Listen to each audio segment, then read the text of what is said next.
They got to call timeout. They wind the clock. 9 seconds to play, and Drew Tate doesn't know that. The game's going to end on this play. He fires downfield. It's caught, and into the end zone. Touchdown!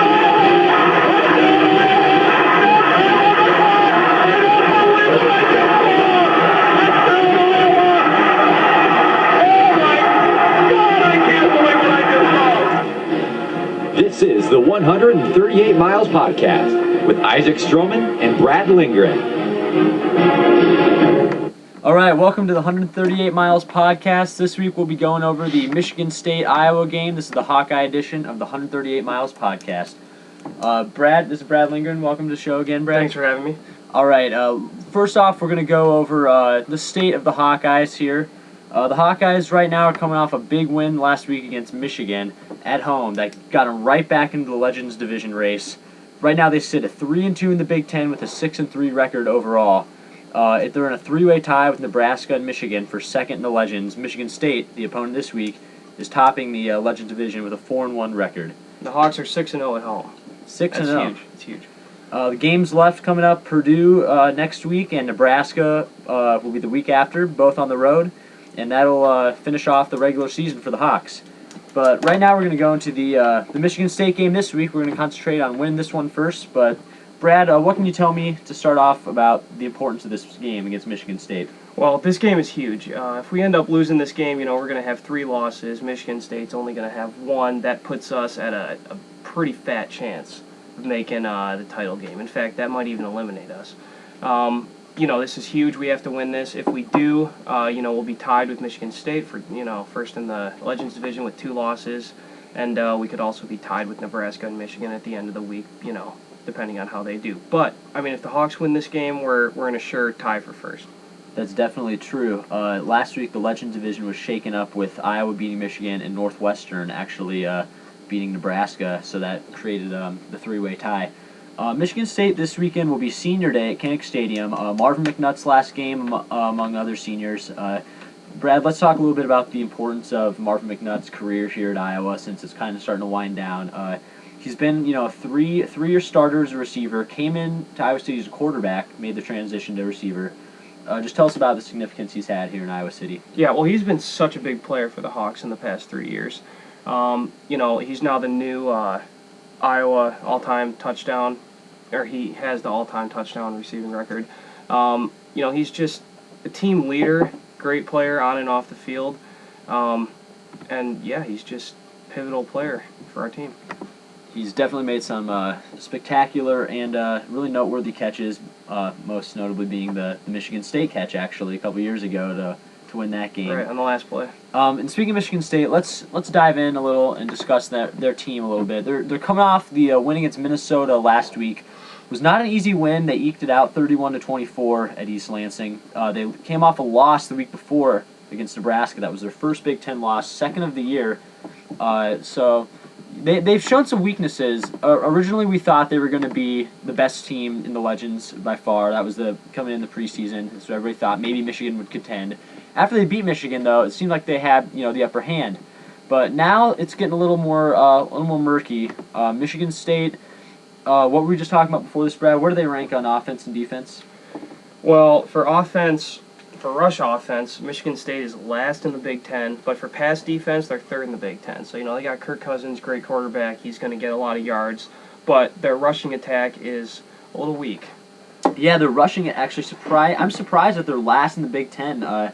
But, Kirk Cousins being the player that he is, they're going to concentrate a lot of their offense around him, which they've done so far. And to a lot of success, he actually ranks just below James Vandenberg in passing yards per game. He's third in the Big Ten, Vandenberg second. So, they're going to center around him. We know that.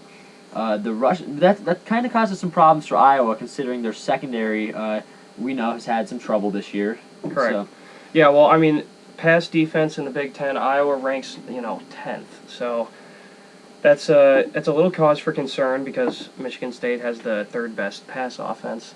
But hey, the defense showed up to play last week against Michigan. They can do it again. Yeah, and the defense really made a statement. That is true what you just said. They made a statement they could show up, when they need to, and hopefully they can carry that over. The home crowd is going to be excited for Senior Day today. I'm really hoping that can pump up our defense. I know our defense is a little younger, but we've got a couple seniors, Broderick Benz out there, Jordan Bernstein, of course, Sean Prater. They're going to be hungry, and I'm just looking forward to seeing them step up again. Now let's look a little bit at Marcus Coker here. We discussed him last week. Had another huge game against Michigan. Brad, what do you see Coker doing against this Michigan State defense? Yeah, well, Coker is going to be a huge part of our game plan. Obviously, Ken O'Keefe and Kirk Ferentz, they're very into running the ball. Got to establish the run game and then pass. That's their one of their big philosophies. Coker's leading the Big Ten with 122 rushing yards per game. He's got 12 touchdowns. So, he's having a great season. I don't see why we shouldn't, give him the ball quite a few times. Something that surprised me this week, the Doak Walker Award finalists came out, and Rex Burkhead is a finalist. We've got Monty Ball from Wisconsin as a finalist. Marcus Coker not in that list, although he is the leading rusher in the Big Ten. Really surprised me, although I think he's going to have a big game against Michigan State, like he's been doing all year, really. Michigan State's rush defense is second in the Big Ten, so that poses a bit of a threat. But the way Coker's been running against everybody, not just one game, but every single game this year he's been running so well, I don't see them slowing him down too much. Maybe a bit, but we'll see. We'll see what happens. Hopefully Coker can keep it rolling. All right, well, let's move on to some predictions here. We've kind of discussed a little bit about the game. Brad, you go first. What do you think is going to happen in this game? All right, well, I believe Iowa's going to win this game, and that's because we have the home field advantage. We're 6-0 at home. It's senior day. Defense made tremendous improvements last week. They built on that after a week of practice. They're going to be probably the best they've played all year this weekend. And, Michigan State has no rush offense, so we're going to force them to pass. And, they're going to pick off Kirk Cousins maybe 2 or 3 times, just like we did last year. And, we got momentum against Michigan State. We rocked them last year, beat them on the last play 2 years ago. Our guys are confident right now. And I feel confident about our game plan for this weekend. Brett, I feel that same confidence as well. What was the stat? Michigan State hasn't won in Kinnick since I think it was 1989. It's the stat that's been going around this week. I don't see too much of a difference between last year. Pretty highly rated Michigan State team, not quite as high as last year, but they're still rated pretty high. Coming into Kinnick Stadium, a tough environment for them to play at. You got, like you said, Kirk Cousins. He's going to be passing a lot. The rush offense for Michigan State, not the best. They're going to be passing, and I think the crowd really gets to them. I think we have good turnover possibilities with Micah Hyde and Sean Prater, as we discussed last week too. And I really see part of me thinks Michigan State's the better team, but I see Iowa coming out and pulling off this one at home. So I'm pretty excited. I think the Hawks can get it done and continue their winning streak here. Yeah, you know what else is important to note is that after Iowa lost to Minnesota, they came out the next week, and it was a completely different team. They were much more focused. Now, Michigan State, on the other hand, they squeaked out that win against Minnesota. Of course, you want to win the game, but it was a big wake-up call for us when we lost to them. They're going to come in, a little cocky, and we're going to catch them off guard. And, that's a good point that you just said there. Michigan State, they've shown some weaknesses. That Minnesota game, it definitely showed some holes in their team. Let's look a little long-term here. After this game, we've got 2 more big games coming up on the road, Purdue and Nebraska. But right now, we are bowl eligible with 6 wins. Let's take a little bit of look at look ahead to the bowl season. We can win these last 3 games, although, let's be honest, it's going to be tough. It's going to be really tough to win these 3 in a row here. I guess to make it 4th, the Michigan game. How do you think we're going to finish up? What do you think our bowl outlook is here, Brad? Well, being the fan that I am, I believe we're going to win every game.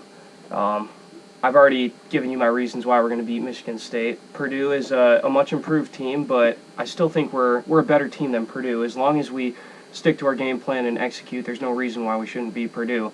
And then at Nebraska, that game's going to be a battle, but it's been proven they can be beat. Wisconsin absolutely destroyed Nebraska, and Northwestern went in there and beat them too. So, this mighty black shirt defense, Husker Nation, whatever, they're not as big and bad as I think they are.